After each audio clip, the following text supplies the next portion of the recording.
कौन कितना अमीर है, अगर ये जानना है तो समझें कि उसकी कमाई हुई दौलत किसी आदमी की वो योग्यता है जिसके सहारे वो आगे कई दिनों तक जिंदा रह सकता है। यानी अगर वो आज काम करना बंद कर दे तो वो बिना कमाए कितने दिनों तक जिंदा रह सकता है, यही उसकी अमीरी है।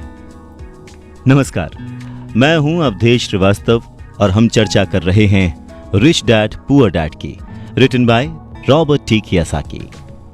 रॉबर्ट टी कियोसाकी कहते हैं कि आज की कर्जदार सोसाइटी दो बातें मानती है।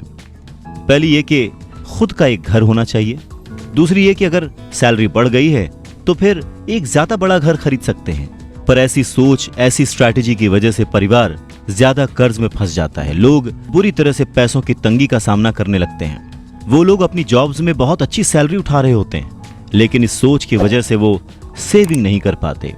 इसे हाई रिस्क लिविंग या जोखिम भरी जीवन शैली कह सकते हैं।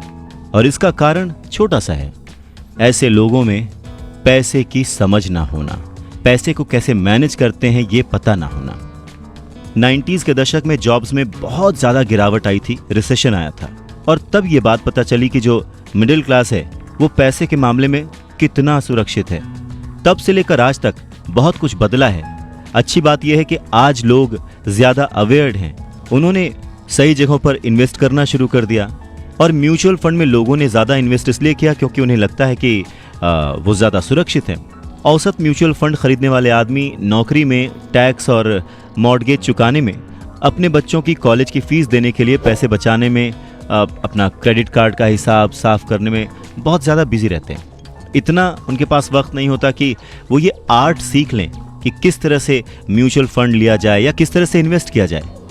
तो फिर वो क्या करते हैं? फिर वो किसी दूसरे को हायर करते हैं, उसकी काबिलियत पर भरोसा करते हैं, और वो जैसा कहता जाता है वो ऐसा करते जाते हैं। क्योंकि जो पढ़ा लिखा मिडिल क्लास वर्ग है, जो कि पैसे को संभालना नहीं जानता, वो हमेशा यही सोचता है जोखिम मत उठाओ, सुरक्षित रहो। और असली प्रॉब्लम यही है कि पैसे की समझ ना होने के कारण लोग खतरों का सामना करते हैं। उनके सेफ रहने के पीछे की इच्छा, यानी हमें कुछ ना हो, उसके पीछे का असल कारण यह होता है कि उनके पास पैसे की तंगी होती है। उनकी जो बैलेंस शीट होती है उसमें खर्चे ज्यादा होते हैं, इनकम कम होती है। या यूं कहें कि उनकी संपत्ति वाला यानी एसेट वाला कॉलम खाली रहता है तो कोई गलत बात नहीं होगी। और जब सचमुच जिंदगी में वो once in a lifetime वाला मौका आता है ना, तो ये लोग उस मौके का फायदा नहीं उठा पाते, क्योंकि इनके पास पैसे ही नहीं होते इन्वेस्ट करने के लिए। अगर पैसे की समझ आपको है तो आप थोड़ा थोड़ा निवेश करके बूंद बूंद से सागर भर के अमीर हो सकते हैं। आप सूझबूझ के साथ सही जगह पर इन्वेस्टमेंट करके अपने 5,000 रुपए को 10 लाख रुपयों में कन्वर्ट कर सकते हैं। पर प्रॉब्लम सोच की है। ये जो गरीब वर्ग या मिडिल क्लास जो वर्ग है, वो ऐसे इन्वेस्टमेंट्स को बहुत ही जोखिम भरा मानता है। पर वो ये नहीं जानता कि प्रॉब्लम इन्वेस्टमेंट में नहीं है, प्रॉब्लम उनकी सोच में है, उनकी नासमझी में है। वो ये नहीं जानते कि पैसा कहाँ लगाना है। वो हमेशा अपने पैसों की जिम्मेदारी दूसरों पर लाद देते हैं और उसके लिए खर्च भी करते हैं। तो अगर आप भी दूसरों की तरह सोचते हैं, घर को एक एसेट समझते हैं, इन्वेस्टमेंट करने से डरते हैं, सेफ रहना चाहते हैं, तो ये समझना जरूरी है कि आप किसी के लिए काम करते हैं। सैलरी पर काम करने वाले बहुत ज्यादा लोग मालिक को या फिर अपने शेयर होल्डर्स को अमीर बना रहे होते हैं। एक्चुअली वो उनके लिए काम कर रहे होते हैं। आपकी कोशिशें, मेहनत और सफलता से दरअसल आप नहीं सफल होते, आपका मालिक सफल होता है और उसे उसके रिटायरमेंट के लिए मदद मिल रही होती है। अच्छा, दूसरा, आप सरकार के लिए काम करते हैं। आप समझ सकते हैं कि जब आप काम करते हैं, पैसे कमाते हैं, तो उसका एक हिस्सा टैक्स के रूप में सरकार को जाता है। तीसरा, अगर आपके पास घर है जिसे आप अपना एसेट मानते हैं, जो कि दरअसल एक लायबिलिटी है, तो आप बैंक्स के लिए काम करते हैं। क्यों? क्योंकि आपने उन घरों के ऊपर लोन ले रखा है, और वो लोन चुकाने के लिए, क्रेडिट कार्ड का कर्ज चुकाने के लिए आप दिन रात मेहनत करते हैं। तो अगर आप सिर्फ ज्यादा कड़ी मेहनत से काम करते जाएं, तो समस्या ये है कि तीनों ही मामलों में आपको और ज्यादा मेहनत करनी पड़ेगी और फायदा आपको नहीं मिलेगा, किसी और को मिलेगा। तो आपको ये सीखना पड़ेगा कि आपकी ज्यादा मेहनत से किस तरह आपको और आपके परिवार को फायदा हो। मान लीजिए कि अगर आप ये फैसला कर भी लेते हैं कि आप सिर्फ अपने काम से काम रखेंगे, पर पैसों की समझ न होने के कारण, उसे मैनेज करने की समझ न होने के कारण आपको ये नहीं पता होता कि आपके लक्ष्य को किस तरह से निर्धारित किया जाए। अक्सर लोग अपने प्रोफेशन को बनाए रखना चाहते हैं, अपनी सैलरी के सहारे ही अपनी संपत्ति को, अपने एसेट्स को खड़ा करना चाहते हैं, पर जब उनकी संपत्ति बढ़ती है तो वो किस तरह अपनी सफलता का आकलन करते हैं, कब कोई दूसरा आदमी ये महसूस करता है कि वो अमीर है, कि उसके पास दौलत है, और संपत्ति और दायित्व के बीच का बैलेंस कैसा है, ये सब बातें भी समझना उतना ही ज़रूरी है। तो फिर सवाल वही है कि अमीर कैसे बना जाए। अमीर बनने के लिए आपकी संपत्ति, आपकी सफलता, आपके आसपास का माहौल, आपकी दौलत, इन सब के बारे में आपको सोचना पड़ेगा। एसेट्स और लायबिलिटीज़ के बारे में सोचना पड़ेगा। सबसे इम्पॉर्टेंट है कि अपने दिमाग को हमेशा खुला रखना पड़ेगा, क्योंकि ये ज़िंदगी भर का सब्जेक्ट है। आपको ये सब्जेक्ट ज़िंदगी भर पढ़ना है, सीखना है और अमीरी की राह पर आगे बढ़ते जाना है।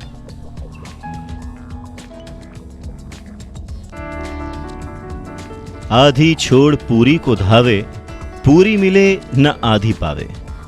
नमस्कार, मैं हूं अवधेश श्रीवास्तव और हम चर्चा कर रहे हैं रिच डैड पुअर डैड की। मुश्किल के दौर में, गरीबी के दौर में अपने आप को कैसे संभाला जाए, अपने आप को कैसे गरीबी से उबारा जाए, इस बात को समझाने के लिए रॉबर्ट टी कियोसाकी बहुत ही अच्छा एग्जाम्पल देते हैं। वो कहते हैं कि एक दिन कर्ज लेने के लिए, क्योंकि उनकी माली हालत ख़राब हो गई थी, तो उन्होंने अपने नए गोल्फ क्लब, आर्ट कलेक्शन, किताबें, स्टीरियो, टेलीविज़न, उनके महंगे कपड़े, घड़ियाँ, जूते और बहुत सारे ऐसी चीज़ें लोन वाले पेपर में जो संपत्ति वाला कॉलम होता है उसमें लिख दिया, एसेट्स में लिख दिया और भेज दिया।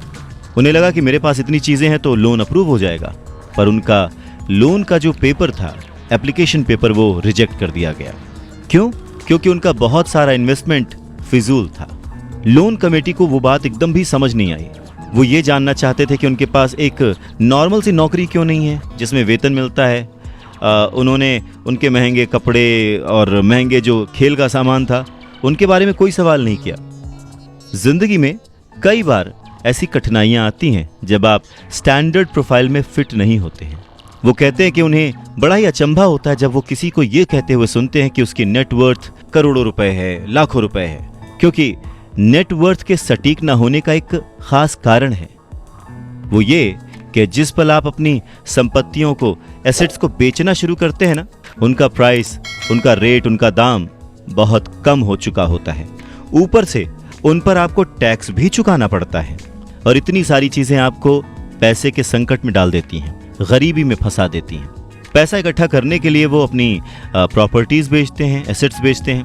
पहले तो वो अपनी पर्सनल प्रॉपर्टीज बेचते हैं जो कि सच कहें तो बहुत ही कम बिकती हैं, और अगर बिकती भी हैं तो उस पर टैक्स होता है। तो इस तरह से एक बार फिर से सरकार फायदे में से अपना हिस्सा ले लेती है, बैंक अपना हिस्सा ले लेता है, और जो काम कर रहा होता है वो कर्ज में डूब जाता है।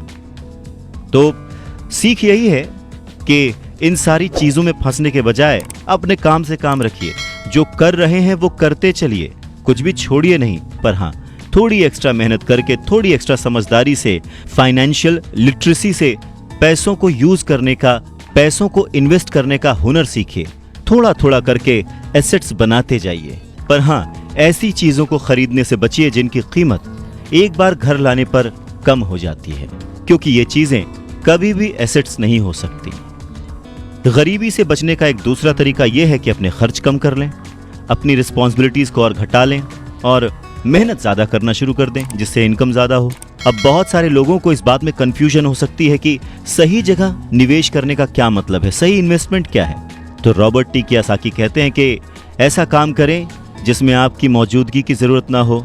स्टॉक्स, बॉन्ड खरीदें, म्यूचुअल फंड खरीदें, आमदनी देने वाले रियल एस्टेट में खर्च करें, अपने आप को ग्रूम करने में पैसे खर्च करें, एजुकेशन में जैसे कि म्यूज़िक, लिखना, पेटेंट, स्पोर्ट्स और ऐसी हर चीज़ जो कीमती है, जिसे खरीदने के बाद आपको पैसे मिलते हैं, ना कि आपको उसमें पैसे लगाने पड़ते हैं, उस हर चीज़ में आप इन्वेस्ट कर सकते हैं। सबसे ज़रूरी बात, आप जहां भी इन्वेस्ट करते हैं हमेशा ध्यान रखें कि उस इन्वेस्टमेंट से आपको प्यार हो, जैसे कि रॉबर्ट टी कियोसाकी को इमारतों से और जमीन से प्यार था, तो उन्होंने बहुत सारा इन्वेस्टमेंट रियल एस्टेट में किया। जब पैसे खर्च ही नहीं करने हैं तो फिर कमाएं क्यों, और ऐसी अमीरी का क्या फायदा। नमस्कार, मैं हूं अवधेश श्रीवास्तव। ये सवाल हम सभी के मन में आ सकता है। इस बात पर रॉबर्ट टी कियोसाकी कहते हैं कि ये सिर्फ सोच का अंतर है। जो अमीर आदमी होता है वो भी ये चीजें खरीदता है, वो विलासिता की चीजें खरीदता है, लेकिन सबसे बाद में। पहले वो ये देखता है कि क्या करने से उसे फायदा हो सकता है और किस चीज की उसे सबसे ज्यादा जरूरत है। वहीं उल्टा जो मिडिल क्लास आदमी है या गरीब आदमी है, वो थोड़ा सा पैसा आने पर भी सबसे पहले वो अपने शौक पूरे करता है। घर, हीरे, ज्वेलरी, गाड़ियां, कुछ भी खरीद लेता है। अमीर आदमियों के पास भी ये सब होता है, पर फर्क सिर्फ इतना है कि वो उधार के दलदल में नहीं फंसते।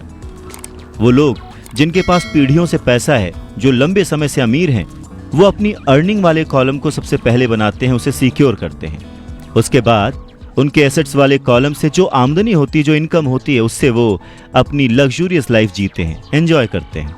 गरीब और मिडिल क्लास आदमी अपनी खून पसीने की कमाई और बच्चों की विरासत की कीमत पर ये चीजें खरीदता है, लोन लेता है। सच्ची लग्जरी असली संपत्ति में निवेश करने और उसे विकसित करने का प्रोत्साहन देती है, उसे बढ़ावा देती है। रॉबर्ट टी कियोसाकी इस बात को एक एग्जाम्पल से समझाते हैं कि जब उनकी वाइफ और उनके पास उनके अपार्टमेंट से अतिरिक्त पैसा आने लगा, रेंट या कुछ भी, तब वो बाजार गए और उन्होंने अपने लिए एक महंगी गाड़ी खरीदी। इसमें जरा सी भी मेहनत नहीं लगी या जोखिम नहीं था, क्योंकि वो पैसा उन्होंने अपनी सेविंग्स से नहीं बल्कि अपार्टमेंट हाउस के इनकम से खरीदा था। पर इसके लिए उन्होंने 4 साल तक इंतजार किया, पेशेंस के साथ थोड़ा थोड़ा पैसा इकट्ठा करते रहे, और जब रियल एस्टेट पोर्टफोलियो बढ़ा तो आखिरकार वो उन्हें इतना पैसा दे गया कि एक महंगी कार खरीदी जा सके।